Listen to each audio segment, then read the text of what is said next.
My pulse raced at the astounding accomplishments of the mercenary known as Demon Lord. I forgot about my job and read everything I had on hand. Around the time Demon Lord received his nickname, South Belka showed signs of weariness regarding the war. Because the region was set up as a defense line to protect the birthplace of Belka in the north, the people's dissatisfaction had reached a climax. The cities declared themselves demilitarized and peacefully surrendered to the Allied forces. Unable to establish a defensive position, the Belkan army kept retreating to the north. The end of the war was fast approaching. I was given an opportunity to interview the former aces of the Belkan Air Force. Back then, they were the masters of the sky, and they had also known him. So I crossed the border to follow his trail. I wanted to capture the war and the Demon Lord from their point of view, to capture the voices of those who were there.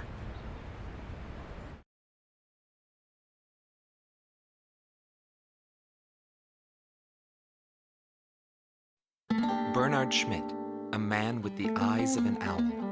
Galm Team commander, former member of the Belkan Air Force, 10th Air Division, 8th Tactical Fighter Squadron. Fighting with distinguished service on the battlefield, he earned the title of Ace with his uncanny ability to adapt quickly to the flow of battle.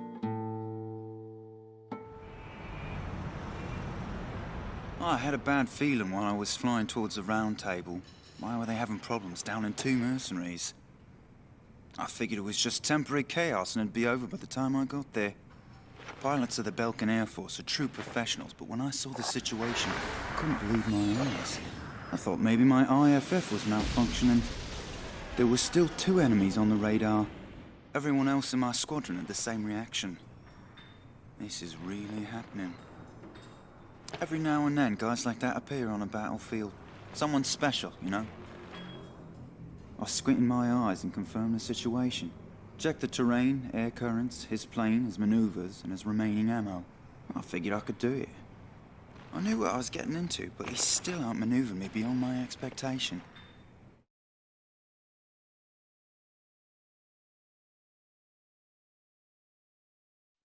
Galm Team's number 2, former member of the Belkan Air Force, 5th Air Division, 23rd Tactical Fighter Squadron, Rainer Altman. He flew the skies of Directus during the capital's liberation, and he's still there to this day. I met him above this very sky. I can still hear the sound of the missile alerts from that day. I received an order to fly to Directus on my way back from an intercept mission on the southern defense line. The order itself wasn't unusual. We kept being deployed from one mission to the next without receiving even the basic maintenance. But the situation was the same all around. We were late reaching the operational space. The station squadrons had already retreated, and warning bells were going off in the city. And the people were looking up to his plane, high above the sky. It felt like he could see right through me. He was always one step ahead of me. He matched every combat maneuver I made until I used up every trick in the book.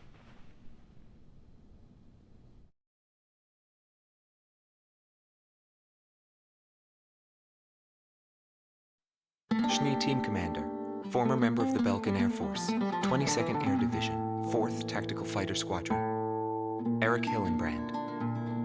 He never had great ambitions. All he ever hoped for was to make a living as a regular pilot. Today he works as a flight instructor for civilian pilots. The instant he shot me, I pulled the lever. I barely managed to escape from my plane as it burst into flames. After drifting from the blast, I landed below the round table. It was a wide-open, barren wasteland. How long would I have to wait for a rescue party? Radio interference within the round table was fierce. The odds of a distress signal actually reaching anyone was low. I was at a loss for what to do. Anyway, I'd really gone out with a bang this time. I took that as a sign it was time for me to retire. But just then, I heard a roaring overhead. It was his plane. I was jealous of his calm flying form. Rather than wait for the rescue team, I began to walk toward the nearest base. I was driven by desire to get back up there and fight him again. Of course, it did take me 3 days to get there. Every time I flew with him, his skill stood out. He was unstoppable. He would ascertain the situation in an instant and change the tide of battle. He was born for combat. It was no wonder they called him a demon lord. That said, it was hell trying to keep up with him. Before long, everyone had taken notice of him. More and more would show up to watch him go off on sortie. Mercenaries or maintenance crew, it didn't matter. People wanted to burn his image to their memories. Hell, they weren't the only ones.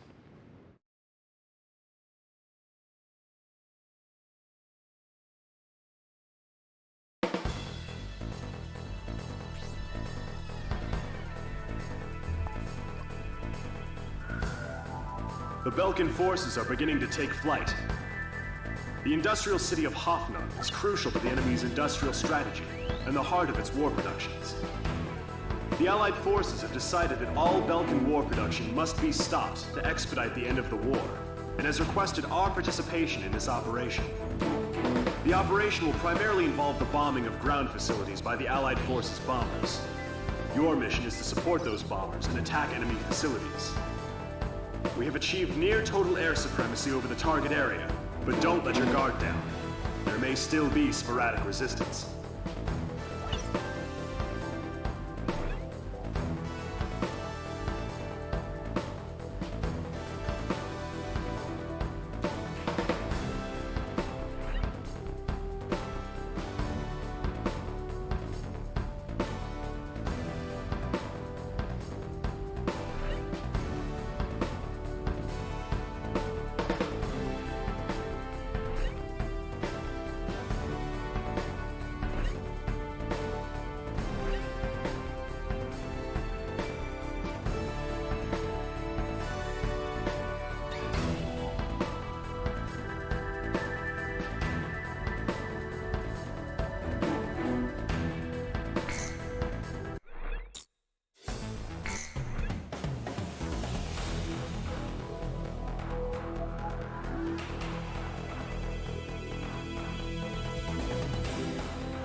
to all units. I've confirmed a burning city up ahead.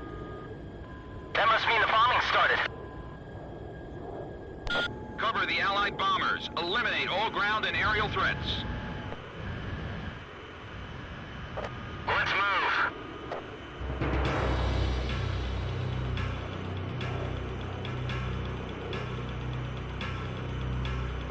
To all bombers, remove Belka's ability to counterattack. Priority is placed on destruction over accuracy.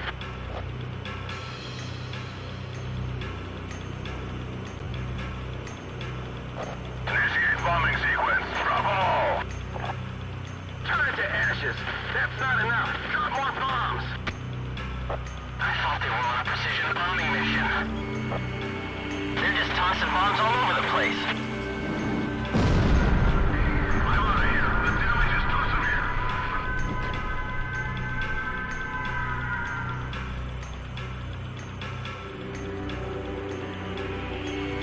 Radar lock. SAM destroyed. Put out that fire before it reaches our facilities.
fighting anymore.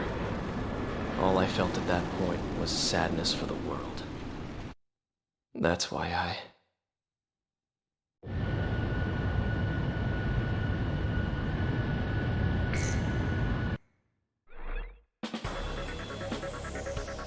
Pursued by Allied forces, the Belkan forces have taken flight, abandoning Hoffnung. Without military production capabilities, Belka is in a bind. We were also able to confiscate samples of what seemed to be experimental weapons from the abandoned war factories, before Belka had time to use them.